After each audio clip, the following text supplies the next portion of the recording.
Jamie Carragher, Chris thinks Liverpool should buy in January to cement the position. I'll be honest, look, someone was going to raise this point.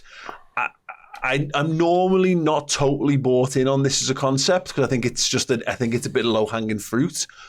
But because we didn't really back the manager in the summer, I think we have got a clearer picture of what we might need, or I do anyway. So first and foremost, do you agree that Liverpool should do that thing of capitalising from a position of strength if there are still? I think Liverpool should always do that, be that summer or January. To be honest with you, and I think most fans would probably agree with that sentiment. So yeah, I think Liverpool should do it certainly, and it makes sense, doesn't it? Like, you know, your opponents drop off a little bit, and you know, I think maybe I'm wrong in saying this, but I can't imagine that Slot thought he'd be sat at the top of the table come this international break. And now that he is, well, I've got to move heaven and earth to make sure that I stay there. And I think he'll be looking at the squad going, where are the pinch points? Where could the pain be coming? And can I solve the issue before it's a thing? Yeah, no, I think that's really interesting. And I'm sure Richard Hughes will be having those conversations as well, Steve, that not only have we now got a greater body of work that says this is what Slot's Liverpool is starting to shape up like, but actually there's living examples of players. They've got a greater idea of how players have responded physically to all that as well. And the pinch point, I think, is a really interesting talking point on that. It is, and we ask a lot. I think the area we'll all be looking at is midfield, and we ask a lot of our midfield the work that they get through. And if you look at it, I think there's seven players in the club right now who could take those places, including Tyler Morton, who clearly isn't, no disrespect to him, a guy that you're going to pitch into 2 games 2 weeks in a row, say against an Arsenal and a Chelsea, because it might be above his station right now. He's still developing as a footballer. So we probably could potentially use another body in there. There continues to be murmurings of interest in Endo.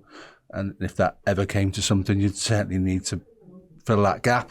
And I totally agree with Chris. The sentiment is that we should strengthen from a position of strength, but historically we haven't.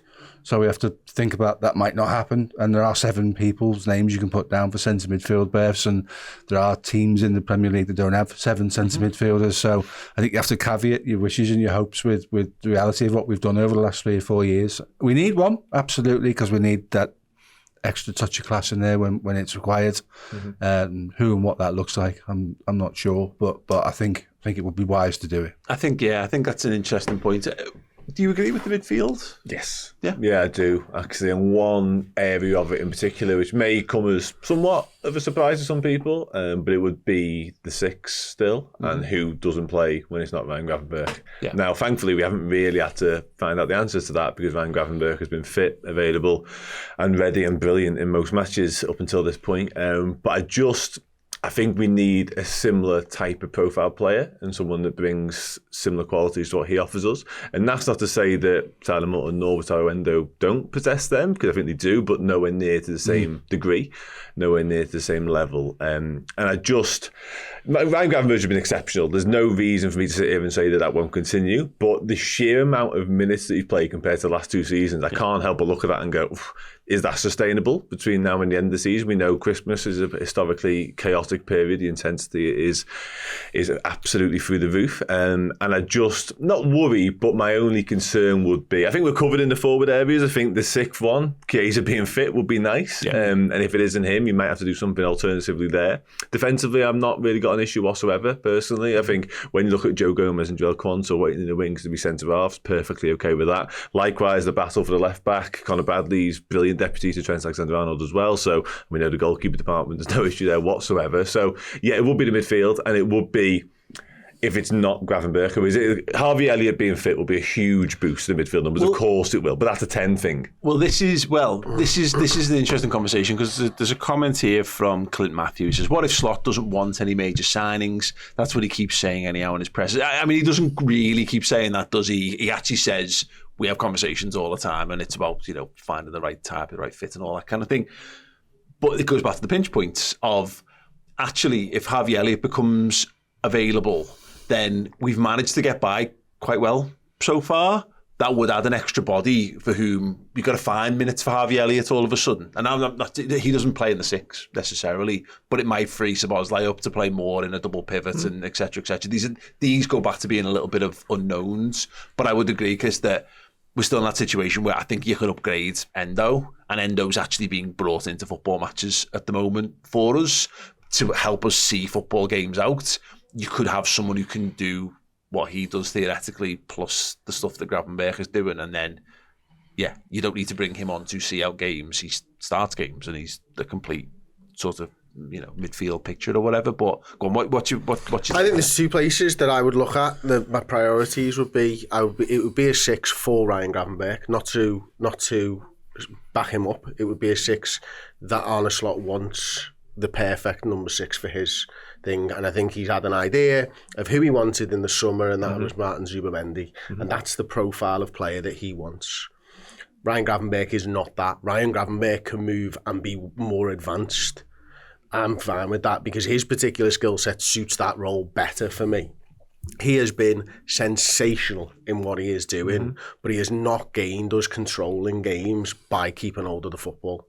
That is not something that anyone can sit here and say he's done. That metronomic passes. 4 of the last 6 games at home, we've lost the possession battle. Now, you know, that doesn't necessarily mean everything. But when Arne Slot wants to control and dominate the football and all that type of stuff, we haven't got that player. No. We haven't got someone who's going to sit there like, you know, a Toni Kroos or a Modric and just dictate where you play, how you play, a Xabi Alonso and all that type of stuff. So that's where I'm thinking first and foremost. And the other one for me is the centre-forward position, because that's a pinch point right now. You know, we haven't had Diogo Jota for a few weeks.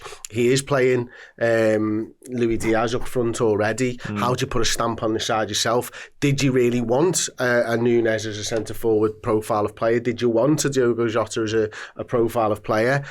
You might do now. You might have looked at the way it's working, but he might have a completely different idea of what he wants from a centre-forward. So let's bring that forwards from the summer, because I think that's getting done anyway. I think so. So let's just do whatever it was in the summer. Your plan is, be that a centre-mid like I'm thinking, or a number 9 like I'm thinking. Could be wrong, could be someone else. It might be that he wanted a really defensive centre-back style right-back. Yeah. Whatever his plan is in the summer is what I'm saying. Is you bring it forward. Liverpool have done that. Liverpool have done that. We did it with Gakpo, Diaz, of course, as well. So yeah, we're not sort of adverse to doing that. If it's normally been because there's been another club sniffing around. Obviously, it was Spurs and Man United in their cases. But I think you're right. Fast forward in plans due to circumstances when you just happen to, I want to say, find yourself at the top of the league and Champions League. It's not quite that, but you know what I mean. And I think your point about the control is really interesting, because we touched on this last week briefly upstairs, and whether it was by design or whether it's because we didn't have the players to facilitate what we wanted to do. And clearly, you're suggesting that the players aren't quite able to control games like you'd want. Is that right? I think so. Okay. Yeah, I think we're getting controlling games in different ways. You know, me and Josh did a deep dive on this, whereby, you know, you can control games, but, you know, limiting the good chances the opposition have. Exactly, and that's what Mourinho has been brilliant at over the course of his career as a manager. He limits what the opposition can do. You always reference it, Paul, that 13-14 season where Chelsea came and they just gave us the ball and we couldn't boo them after the week after the City. He controlled that atmosphere and he controlled that game by giving us the football. And I think Slopp's adapted to what he's done, or because what he wants to do, because of the personnel groupings that he's got right now. It's also why we're playing quite a lot on the counter-attack at the moment as well, because that fast transition is amazing to watch. It's not by tactical design, it's by sometimes the positions we find ourselves in when we don't control games. Work with what you've got, isn't it? Certainly at Anfield, I think as well. We've become so accustomed to that in the previous, tenure, that I think certainly when you can't control games of football with possession, which I believe that is what he wants to do, and we haven't quite seen that yet. And maybe Chris is right, because we don't have the attributes within the side of which to do it and carry it out to its fullest. But when Anfield's at its best is when we are playing in transitions, we are playing that fast counter-attacking style. Obviously, the 2 literal goals against Aston Villa came in that vein as well, so it's definitely working. And I tend to agree on the centre-forward one. I would wait till the summer, personally. I think there's a conversation coming down the line for that. But the midfield and the 6 and that pass master, that metronome, is what I'd be looking to do. But I would still keep Gravenberch there. The centre forward thing for me is exactly the same as the left back situation. I think you can go out and buy someone who is the perfect fit for what he's looking for, but you can't really do that now because you own too many footballers who play in that position, and I just don't think you can. Or you can, obviously you can, but I don't think Liverpool will, because left back's the one for me. What I've seen this season is Andy Robertson's getting better, and the reports of his demise greatly exaggerated. He'll have a great season if he stays fit for us. And Tsimikas have been so pleased with how good he's been. But I do look at it and go, we've seen Cherky's been linked, haven't we? And obviously Aït-Nouri's been long linked. Yeah. I could see how Ryan Aït-Nouri would just, you go and buy him. And he would be your number one left back, and he'd be an improvement on both of them straight away. And that's what I'm getting in terms of a general sense.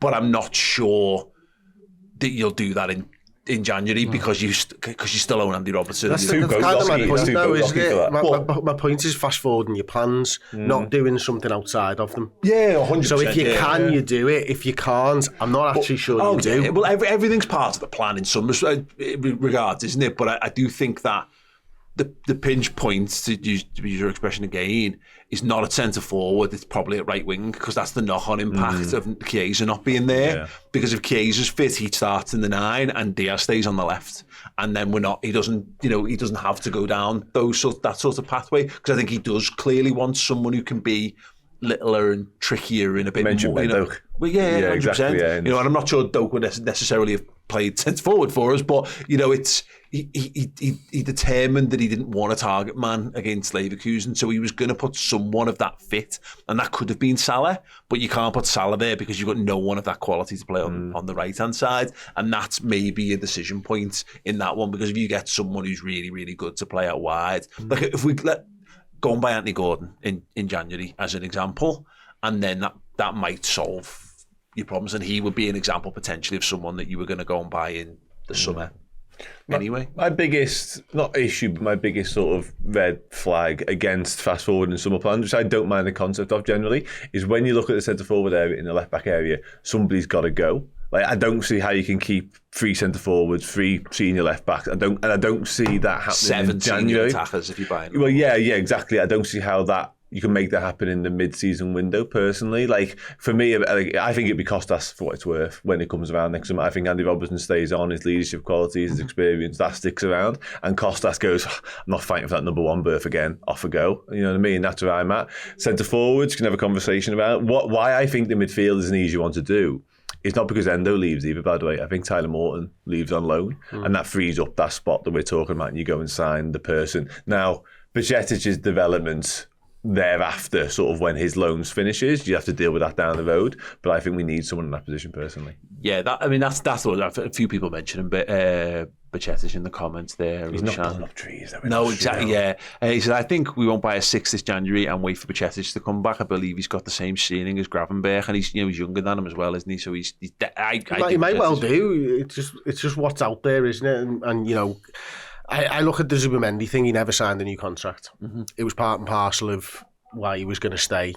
I mean, Liverpool, once they've got an interest in a player, generally hold that interest over a period of time. Or at least the media hold Liverpool's interest. But we've been linked with Tchouameni again last week. Well, yeah, but we wanted Salah, didn't we, back in his Basel days, and we ended up signing him. Gravenberch as a player that we've liked for a long time, and Mane equally exactly the same. So there are times when Michael Edwards has been in charge of Liverpool where they've fallen in love with a player and they've gone and got them, whether that's next season or the year or 2-3 years later. Midfield is the one where I think we've been good in how we've made it work, but as we've said already, we clearly wanted to buy someone for that position. That feels to me like they'll just go and do that in January. I don't know whether it's Zubimendi again. I don't know whether they'd want to risk that again, because you wouldn't waste another window if you really needed that, and then you courted him again and it all fell down again. It's got to be like, listen, if we are putting a bid in for you, you need to sign that contract. Yeah.